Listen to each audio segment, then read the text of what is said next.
지금 한 5분 정도 남았는데요. 지난번 상처 때 질문이 오늘 용서하고도 관계되는 것 같은 게 있어가지고요. 제가 이렇게 잠시 질문 하나에 대해서 이렇게 설명을 드리고 싶은데요. 상처 치유의 과정과 용서 과정이 중복되는 것이 좀 있습니다. 왜냐하면 궁극적으로 상처가 치유가 다 되면 어떨 것 같아요. 용서는 그냥 자연스럽게 이어져요. 그게 그렇게 어렵게 가지 않습니다. 근데 상처가 완전히 치유되지 않은 상태에 남아있게 되면은 용서도 좀 더 걸어야 될 여정이 조금 더 가야 될 여정이 생기게 되는 거죠. 그래서 상처 치유와 용서는 별도 여정이라기보다 어떻게 보면 중복되기도 하고 상처 치유를 먼저 하는 과정을 하기도 하고 이것이 좀 더 덧나지 않도록 보완하는 과정이 어떻게 보면 용서의 과정이라고 이렇게 볼 수도 있습니다. 그런데 그 과정 중에 하나가 뭐냐 하면은 상처받았던 내 사건을 그때의 경험을 재구성해 보는 것이 있습니다. 재구성한다는 것은 보통 우리가 상처 치유를 얘기할 때 상처에 대해서 이러이러한 상처가 있었고 상황이 이랬다고 내가 설명을 하잖아요. 그 설명은 누가 하는 거죠? 내가 하는 거예요. 누구 관점에서 하는 거죠? 내 관점에서 하는 거예요. 내 관점이라는 것은 이 관점은 누가 만드는 거죠? 내가 만드는 거예요. 그럼 내 관점이고 내 설명이고 내 해석인데 이것이 정말 100% 객관적이라고 주장할 수 있을까 하는 의문을 제기해 볼 수 있어요. 그러면 100%다 틀렸다고는 말 못하지만 그 중에 빈 구석은 있을 수 있다. 미처 내가 못 보고 있는 거 있을 수 있다. 미처 내가 알아차리지 못한 것도 있을 수 있다 하는 것이 있겠죠. 그런 것을 우리가 이제 메꿔가는 과정이 상처 치유에서도 있고 용서에도 있습니다. 그거는 뭐냐 하면은 당사자에게 물어보는 것도 있고 다른 관점에서 이 사건을, 이 상처 상황을 이렇게 읽어보려고, 해석해보려고, 바라보려고 시도해보는 것도 있습니다. 마치 땅 위에서 걸으면서 경치를 보는 것과 드론을 가지고 경치를 볼 때, 드론 위에서 볼 때는 상당히 다르다는 걸 우리는 경험합니다. 그런 것처럼 내가 바라보는 관점만이 아니라 내가 바라보면은 육자를 가운데에 두고 저 사람과 내가 마주 서 있다고 가정을 해봅시다. 저 사람은 무슨 자로 보일까요? 육자가 구자로 보여요. 나는 이게 육자로 보여요. 그 사람이 거짓말하는 걸까요? 아니에요. 구자로 확실히 보여요. 그럼 내가 거짓말하는 거예요? 아니에요. 육자로 보이는 건 확실해요. 둘 다 진실 안에 있지만 두 사람은 충돌돼요. 이게 뭐냐면 입장이나 관점이 서로 다르다는 거예요. 자, 이거를 우리가 생각을 해본다면은 나는 이 사람이 나를 무시했다고 내가 관점으로 바라보지만 나를 우습게 여긴다고 내 관점에서는 그렇게 이해되지만 이거는 맞아요. 내 입장에서는. 근데 상대방 관점이나 상대방 입장에서는 무시하거나 사람을 우습게 여길 마음은 지향은 전혀 없을 수도 있다는 거예요. 그럼 이 중에서 나는 어떤 걸 선택했어요? 둘 중에서. 나는 내 입장만 선택했어요. 그래서 상처를 받았어요. 맞아요. 내 입장을 먼저 믿어야죠. 당연히. 나를 먼저 존중해 줘야 되니까. 그런데 나를 존중해주고 나를 믿어준다 해서 내가 완벽한 인간이고 신적인 존재라고까지 말할 수는 없는 거예요. 그렇다면 다른 관점의 가능성을 열어둬야 되는 것이 합리적이겠죠.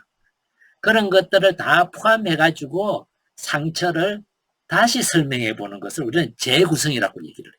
상처를 재구성하다 보면은요, 상처를 바라보는 눈이 조금은 넓어져요. 조금은 위에서 바라보게 돼요.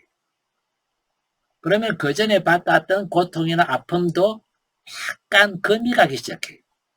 이것만이 전부가 아닐 수도 있구나 하는 생각이 들기 시작한다. 그걸 우리는 이제 상처 치유에서나 용서에서 재구성이라고 표현을 하는데 이 재구성을 우리는 해봄으로 해가지고 상처 치유에 도움이 되는데 재구성에도 왜곡이 있을 수 있어요. 상처를 바라보는 눈에도 왜곡이 있을 수 있지만 그런데 어차피 인간은요 100% 객관적인 진리를 바라볼 수 있는 눈은 없어요. 다 각자의 눈으로 바라봐요. 어차피 조금씩은 주관적인 관점으로 세상을 바라보고 있다는 거예요. 똑같은 세상을 보면서도 살만한 세상, 이 세상 빨리 망해야 된다부터 시작해서 서로 다 다르단 말이에요. 그러면 누구나가 다 주관적인 관점에서 조금씩 왜곡이 있다면 어떻게 왜곡하는 게 좋을까요? 나도 좋고 너도 좋고. 어차피 재구성하자면은 내가 행복한 쪽으로 재구성하고 내가 평화로운 쪽으로 재구성하자는 거예요. 그래서 재구성에도 왜곡이 있으면 사실이지만 이 왜곡이 나에게도 유익하게, 너에게도 유익하게, 너한테는 불리하고 나한테는 유익하게 왜곡한다면은 나중에 부작용이 생길 수 있을 거예요. 그런데 나도 괜찮고 너도 괜찮은 쪽으로 왜곡을 한다면은 이거는 왜곡이라기보다 긍정적인 해석이라고 우리가 표현을 해요. 긍정적인 관점으로 세상을 바라보는 눈이라고 우리가 설명을 한다는 거죠.